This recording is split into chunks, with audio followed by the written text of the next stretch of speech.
much for being here. Thank you for having me on.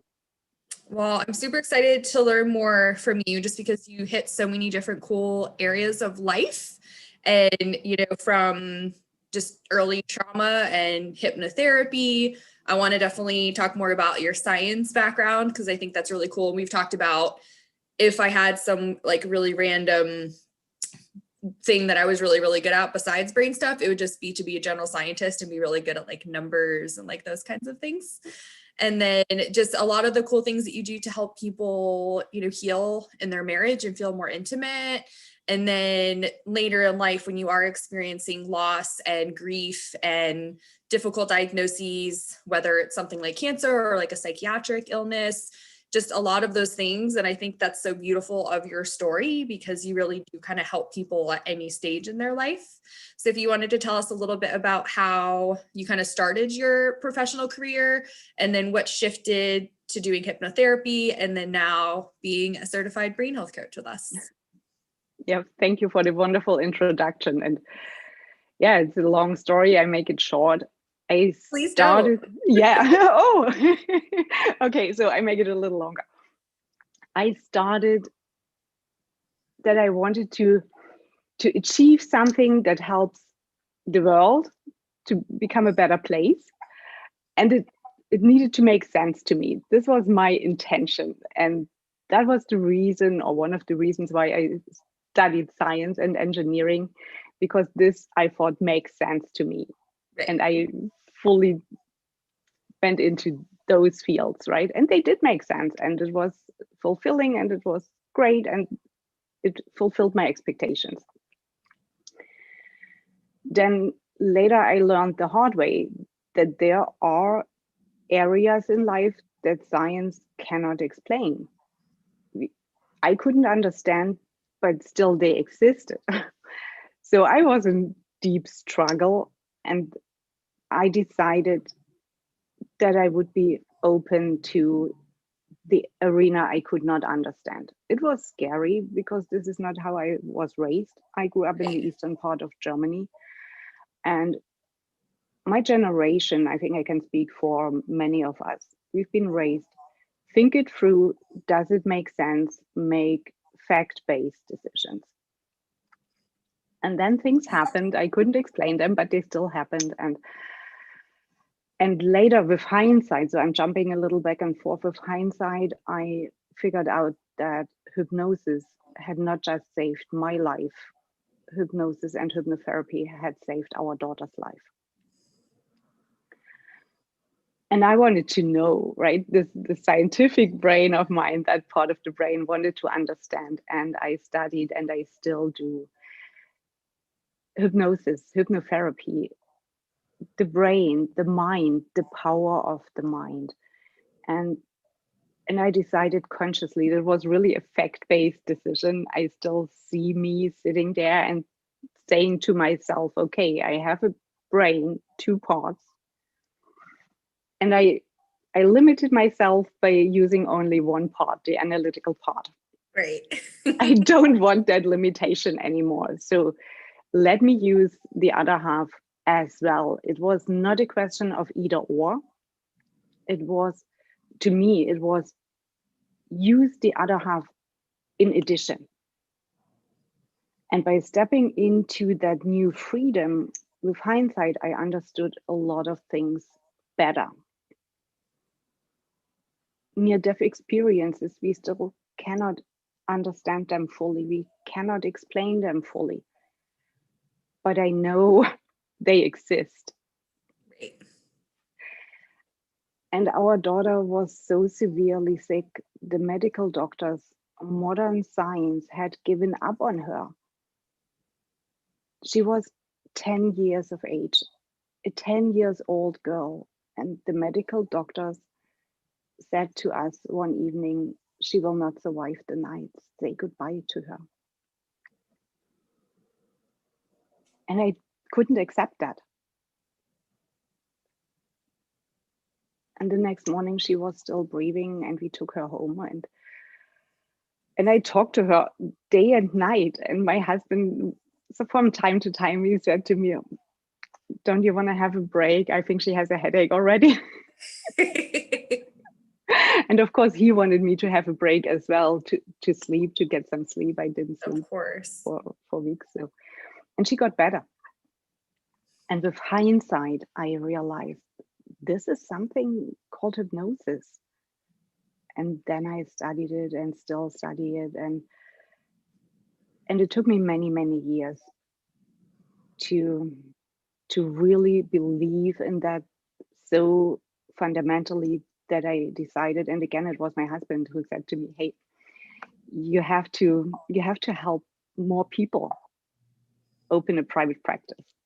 And my husband really pushed me I in love a that. very loving way. And he said, go for it, go for it. This is what's your passion. Your heart beats faster. You light up when you talk about hypnosis. You light up when you can help people. So go full in, go for it. And this is how it all started. And I then started to getting certified. Before the certifications, I learned a lot, and I knew about the techniques, and I learned different modalities and combined them, put them together. And it's still my scientific brain I'm using, right? It's not what some people think it's just woo-woo or esoterical or spiritual stuff. Yeah. It's the combination, right? And my personal opinion is we need both. We need information, we need science, we need fact-based information. Absolutely. And I think medicine is based on info. Sorry, you got me started, right? I think medicine is based on facts, and the art of healing is based on wisdom. Love that. And this is how I work. And I see a human being as a system of 4 compartments: body, mind, soul, and spirit. And if in one of those compartments something is out of balance, it is the body who communicates with us. The body gives us the symptoms, right? And if the imbalance happened in the body, treat the physical body. There's nothing against that. But if something is out of balance in one of the other compartments, it's still the body talking to us, because this is a language we understand. When we have pain, we react. Exactly. So when we use the power of the mind, not just the conscious, also the subconscious and the unconscious, we get access to the other parts. And we can treat as humans as a whole unit, as a whole system. This is how and I'm starting again to smile, right? This is how I see hypnosis, hypnotherapy. Well, I absolutely love that. And we've talked a lot about that spiritual soul stuff before, and it is so important. And especially when you have so much knowledge about science and medicine and the root of, actual issues. And then when it comes to the healing part, what is that missing piece? And I know for you that hypnotherapy really helps a lot of people. It really does. I wanted to hear a little bit more about your books, because I haven't read them yet. And I wanted to talk to you, and then I'm going to read them. Okay. So with which one do you want to start? So this is my first book. Yes. The title is Your Script for Hope: Overcome a Devastating Diagnoses. And it's your script for hope, because this is one of the sentences, if not the sentence I heard the most. And people come to see me and work with me, very often they've done everything else before. And they very often start the conversation with, "You are my last hope." And this is how we start working, right? Hope itself doesn't do anything. Hope itself doesn't get us anywhere. But hope is the fuel for our engines to actually do things, to put it into action. And I think this is so important, that when we have hope, we connect with our energy, with our power, with our strength. And one of the case studies I share in this book, I'd like to share with you here. It is, yeah, okay. It's Definitely. devastating diagnoses, and I work a lot with people at the end of their life or seemingly, and we create the miracles, either peaceful transition or the miraculous healing. But a devastating diagnosis is also if after almost 10 years of trying to become parents and you get the diagnosis, your sperm count is 0, you never will be a biological dad in this lifetime. And this case, we had 3 sessions, and the man came to me. Have been married for about 5 years, and they wanted to have a baby for at least 5 years. I think it was a little longer. They started wanting to have a baby.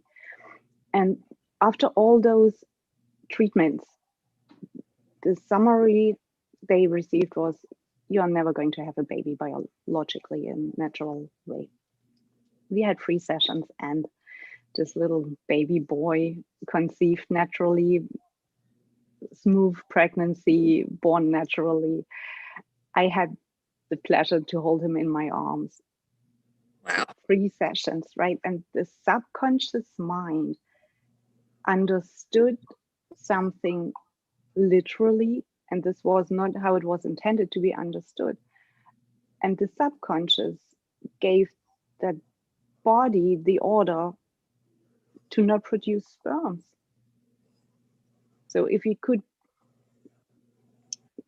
get this cleared out, and the conscious, the adult, could understand what that sentence really meant at that time. It was an incident. This boy was 4 years old, and he heard something from an adult and did interpret it in the wrong way. Wrong means, in this case, literal way, right? Mm. And he never became a man. So we could make sense out of that, and the mind could give different orders to the brain, and the brain guided the body to produce sperms, and they have a baby boy, healthy, natural, after 3 sessions. And those are the things that keep me going. This is something I really am super excited, and I'm grateful, and I would love that more people would knew about the power of the mind and how they can tap into their power of the mind. It's not that someone else from the outside changes our mind, our brain, but as a hypnotist, I'm the guide. I help people to figure out what is the imbalance in their system. Do they still need it, or can they get rid of it? If they can get rid of it, how can we change that? Then I help them to live the change, to implement the change, and then we celebrate together. Yeah, celebrating miracles. Yeah, the small and the big miracles, and this is. My scientific brain wants to understand more deeply. How is this even possible? And with every single person I'm allowed to work, I get more insight, a little tiny bit more clarity. And I'm more grateful with every single client. We own our brain. You own your brain. So don't listen to your brain. Make your brain listen to you. Absolutely. I love that. And when I get to meet people like you who are so rare and special, but just because of the line of work I'm in, I do get to meet amazing people like you. It just fuels me more when I just meet people that are told they're experiencing XYZ, or their loved one is experiencing XYZ. They don't really have any options. Of course, I'm always going to talk to them about the scan and functional medicine. But then when it gets down to the nitty gritty and they're still not getting to that level of healing, that's when I tell them, like, well, we got to do some really deeper subconscious work, and accepting a doctor or someone telling you this is never going to get better, or this is going to have to be your new normal, to me is just completely unacceptable. And a lot of people close to me get frustrated because, obviously I'm not the one performing the miracles, but people that can. And you do too, because this is what is needed, that people say, no, I'm not accepting this, that there must be another way, let us find the other way. And it starts with the no, right? It is a beautiful no, it's a loving no. It's not a stubborn, rebellious no. It comes from the place of love. But it starts with a no, no, this is not what I can accept. And then we search for a different option. And the subconscious has the answer. Consciously, we very often don't know, right? Our conscious thinking, as I said earlier, I think it's limited, but the subconscious and the superconscious, and here it gets very spiritual, the different levels, they know the answer. And when we allow ourselves to not limit ourselves any longer, then we can access to that deeper knowledge and deeper wisdom. This creates the healing. And this is a lot what I write about in my second book. It's called Your Script for Intimacy, Fix Your Marriage and Your Sex Life. And very, very, very often people come to me for different reasons: weight management, migraine, sleeping issues. And if we dive deeper, it very often boils down to sexual issues. I have rarely people calling me, hey, I have sexual dysfunction. This is usually not how it works. Mm-hmm. Very often it's layered, it's covered by something more obvious or more accepted by society. So weight management, as an example, I just use this as an example, right?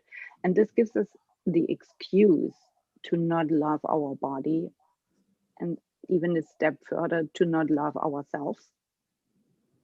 And this is a very tricky constellation. If we do not love ourselves, how can we love someone else? How can we give ourselves lovingly into a respectful, loving, intimate relationship? This is so very hard, because very often we hold back with the very best intention. We want to protect the other person from what we think is imperfect in ourselves. And when we can help, when we can get this adjusted back into balance, right? Balance is the natural state of healing. Balance is one of my favorite words. When we are in balance and we love ourselves, then we can give our very best into a relationship, and we can become intimate. And intimacy is not simply being sexually active with someone, right? An intimate relationship is when you, to me, is when you can trust someone, when you can share deep emotions, when you can lean on, and when you can offer a shoulder to lean on to someone. And this is very, very deep inner work. And the work I do based on intimacy, it's absolutely rewarding, because people get to know themselves better, or for some, they get to know themselves. This is kind of, I meet myself the very first time here. Yeah. Now I understand who I really am. And this is so rewarding. And I think this is what makes the world a better place. And we can unfold the love we carry inside. That's very important. And I'm learning with every single client. It's not a one-way exchange, right? It's not a one-way treatment. It's really an exchange. We practice communication. Sometimes we bump heads. Sometimes we cry together. Very often we laugh together. This is this is this is a relationship. You know this from your work as well, right? It's a relationship.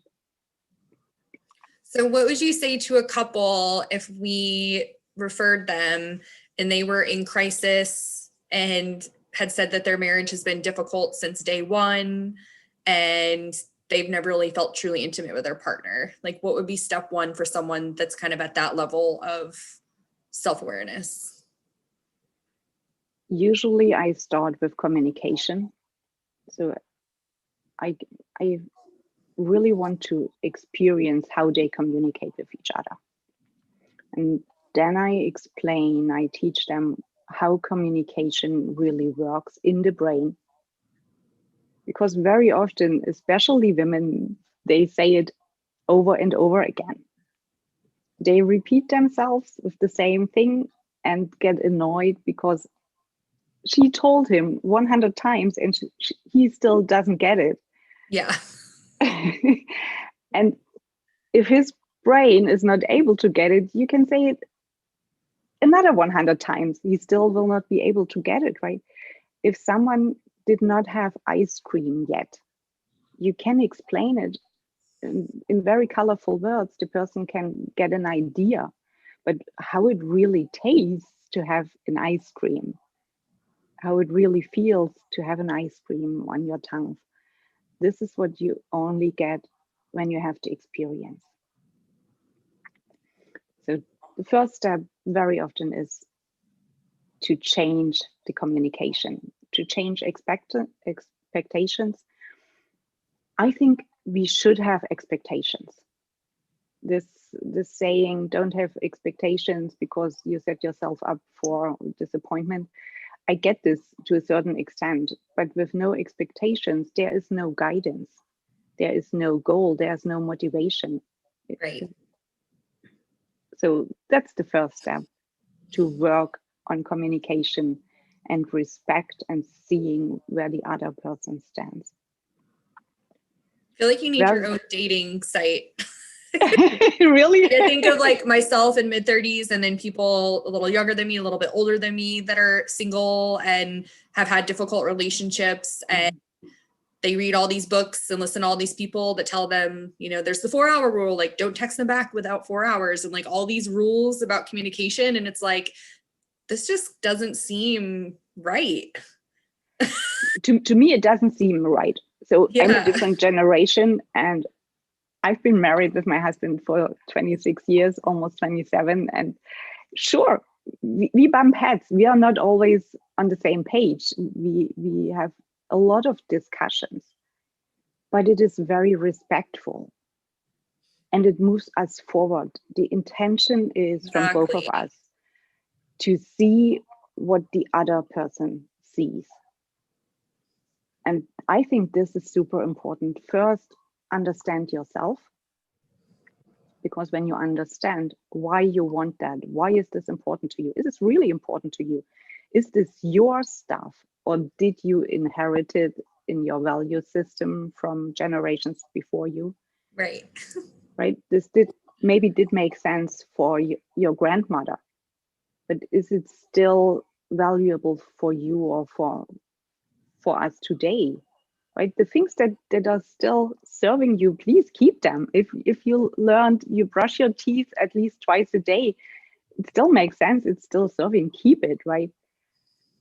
But to be ashamed to be a woman, it does not make sense. And I doubt that it did make sense at one certain point in time. I don't know if it did make sense, but it doesn't serve us.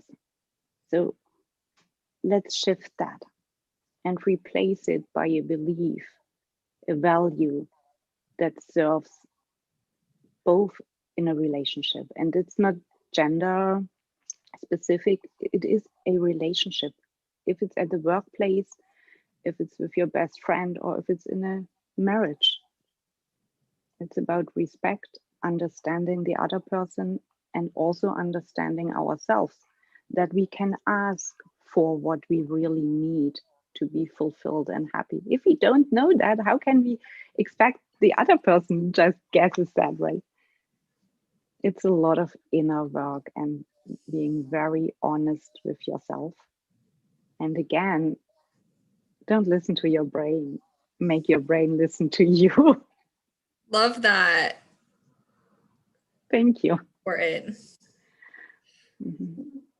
Well, I mean, we could talk forever, obviously, because I can just keep asking you questions, because I just think of all these people that I've seen and I kind of know where they were at. And, I want them to see someone like you, but it's like, it's going to be baby steps before they really just open their mind to understanding why things like infertility are related to subconscious unresolved trauma. Like there's just people that I'm hoping are watching and starting to think about that.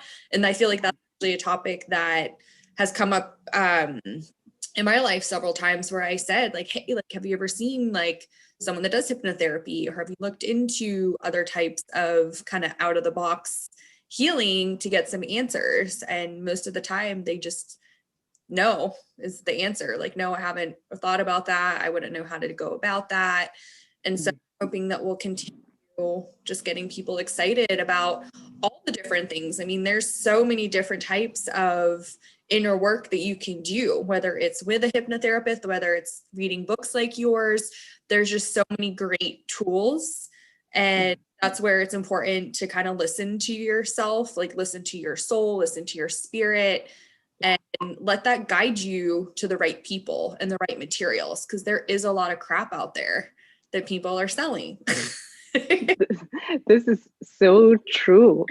And it is true in any profession, right? you find good and bad, right? And my experience is that people very often have a misconception, a misunderstanding what hypnosis is, what the hypnotherapist does. So they need to work. It is work. It is not just a spa day. When people think, okay, I lay down in her red chair and then she talks a little bit to me. Oh my gosh, I know. No. They're trying to mainstream what inner work looks like. And it's like, that's not how it works. Right. It is really work. And hard, dude. Really hard. Yes, it is. And that's why I think it's so important to work with someone together. Because what we usually do, if it gets hard, we sneak out, right? We tell change ourselves. Therapists. Right, exactly. Start over again, tell the story again. Like, let's those tell little story, but that's where the trust comes. And that's when you really do need someone that you really understand and believe in modality. So I think it's really beautiful how I just kind of imagine people find you, which I'm hoping more people find you after today. Thank you. Thank you so much. Oh, I could go on for hours with you, talking with you, Fallon. Thank you. So how can people find you and all of your amazing services and literature? My website is, I think, the first step. I would check out the website. It's my name, petrafrese.com. Easy. Then, yeah, and Amazon, of course. So the regular things. And if you're more confident, if you want to go a step further, send me a text message. I think these are the easiest ways to reach out to me. Perfect. And is there any population that you typically work with or don't work with? So I feel like everybody could be helped by you, even right. The interesting thing is that my clientele, a higher percentage is male. That's great. Yes, I think it's great. I love that. I love it too. I didn't expect that in the beginning. Yeah. And very often with women, it needs they start a little sooner. So they don't wait that long before women seek help. So I appreciate that a lot. With men, very often they come in and they are really at the bottom. Right. And then they are ready. And that's a little bit the difference. So when men say, okay, I don't know what to do, I really want to make my wife happy, I do everything, I try to understand her, I just don't get it. Can you tell me how a woman ticks, or what do I need to do? They are ready. And usually men don't want to do baby steps. They want to jump, right? That's the perk to having that hunter focused mind. Exactly. And I understand that. With men, I sometimes have to say, okay, let's do one step after the other. Yeah. And with women, sometimes they are scared that they can really step forward so fast, so quickly. But finally, if people seek help, they are ready and they want to improve, most of them. And when we can help them to stop telling themselves those little lies, what the brain is telling them, right? And then they start working with their brain in different levels, brain health, supplements, emotional, spiritual work together, then change is possible. And really, it's sometimes it's like this. Sometimes it's like in an instant, and sometimes it needs more work, more time. It's always work, but sometimes it needs a little more time. Well, we appreciate you. Please continue performing these beautiful miracles. And you always know if you need anything from us to just let us know. Thank you so much. I'm very, very grateful. I appreciate you. Thank So you. good to see you. Thank you.